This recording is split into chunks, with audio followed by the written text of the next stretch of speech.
Hi అండి. ఇది అందరికీ తెలుసు కదా, దీన్ని ఆలువారగడ్డ అంటారండి. ఈ ఆలువారగడ్డతో మనము అప్పడాలు తయారు చేసుకుంటామండి. ఈ ఆలువారగడ్డ నీట్గా కడిగేసి పైన అంతా తోలు తీసేసానండి. ఇప్పుడు దీన్ని మనం సన్నగా కొబ్బరి తురిమే దాంతో సన్నగా తురుముకుందామండి. ఇలా అయితే నీట్గా తురిమి పెట్టుకున్నాం కదండి. దీంట్లోకి మనం ఇప్పుడు 1 స్పూన్ వరకు జీలకర్ర, ఒక 2 స్పూన్ల ఉప్పు, అంటే నేను కేజీ గడ్డలు తీసుకున్నానండి. ఆ కేజీ గడ్డలకి సరిపడినంత వేస్తున్నాను. ఒక 1/4 స్పూన్ అయితే కారం, కొద్దిగా పసుపు,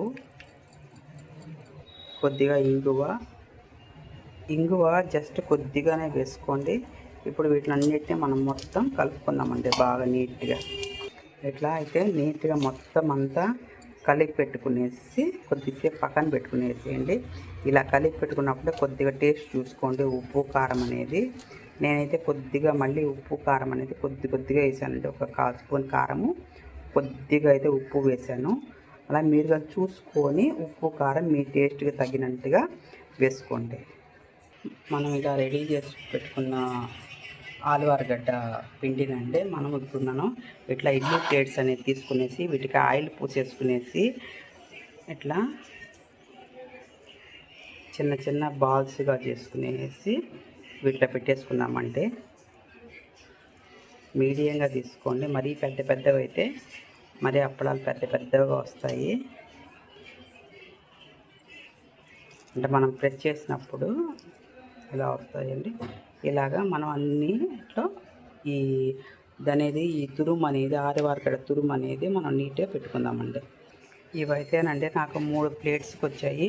ఇప్పుడు 1 బై 1 నేను చూడండి ఇలా 1 బై 1 ఇడ్లీ పాత్రలో పెట్టేసానండి. 2 గ్లాసుల వాటర్ పోసుంటాను లోపల. 2 గ్లాసుల వాటర్ పోసి ప్లేట్స్ పెట్టానండి. ఇప్పుడు మనం ఆవిరికి ఒక 10 నిమిషాలు అయితే వీటిని ఉడకనిద్దామండి. ముద్దలు అయితే నీట్గా ఉడికిపోయాయండి. వీటికి ఒక్కొక్క ప్లేట్ తీసుకొని చల్లారనీయకోకుండా ఒక్కొక్క ముద్ద తీసుకొని కొద్దిగా ఆయిల్ అట్లా అద్దుకొని, ఆయిల్ పేపర్ ఉంటుంది కదండి, ఆయిల్ పేపర్ తీసుకునేసి మనం పూరీ ప్రెస్ మీద ప్రెస్సింగ్ చేసుకునేసి మళ్ళీ ప్లాస్టిక్ షీట్లో అనేది వేసి పెట్టుకునేసి ఎండబెట్టుకోవాలండి. బాగా మనకు ప్రెస్సింగ్ అనేది అయిపోతాయి చూడండి. ఇప్పుడు దీన్ని మళ్ళీ వెంటనే ఇట్లా పేపర్ మీదకి వేసేసి తీసేసుకోవాలండి. చూడండి ఇలా ఒక్కొక్క కవరు ఫినిష్ చేసుకొని వీటిని మనం నీడలో ఆరబెట్టుకుందామండి. కొద్దిగా ఎండలో ఆరబెట్టినా కానీ ఏం కాదు, నాకైతే పెద్దగా ఎండ పడదు. దాని ఒక మోస్తరు దాంట్లో ఎండబెడతాను. పిల్లలు తొక్కని ప్లేస్లో నీట్గా మంచం మీద ఇలా ఆరబెట్టుకోండి. ఇవి ఒక రోజు అయితే బాగా నీట్గా ఆరాలండి. ఆరిన తర్వాత నేను చూపిస్తాను. ఈ షీట్ ఉంది కదండి, ఆ షీట్ కూడా మనము ఆయిల్ పూసుకోవాలండి. ఆయిల్ పూసుకుంటేనే దానికనేది మనం ప్రెస్ చేసిన ఒడియము అతుక్కుంటుంది. లేకపోతే మన చేతితో అయితే రాదండి. చేతి కొద్దిగా బంకగా ఉంటుంది ఆలువారగడ్డ అనేది. అది ఒకసారి ట్రై చేసి చూడండి. మనం అయితే ఆలువారగడ్డ అప్పడాలు మనం చేసుకునేసి ఎండబెట్టాం కదండి కవర్ మీద. అవి బాగా ఎండిపోయేసాయి. వాటిని నేను తీసేసి మీకు చూపిస్తున్నాను. చూడండి ఎట్లా గలగలా అని ఎండిపోయిండాయో. ఇప్పుడు వీటిని నేను మీకు కాల్చి చూపిస్తాను ఎలా వచ్చాయో చూస్తాను. ఇకైతే ఆయిల్ పెట్టుంటాను, ఆయిల్ కాగుతుంది. చూడండి నూనె అయితే కాగిపోయింది. మనం రెండుగా వేసుకొని మనం అప్పడాలు అయితే ఒడియాలు ఎలా వేయించుకుంటామో అలాగే వేయించుకుందామండి.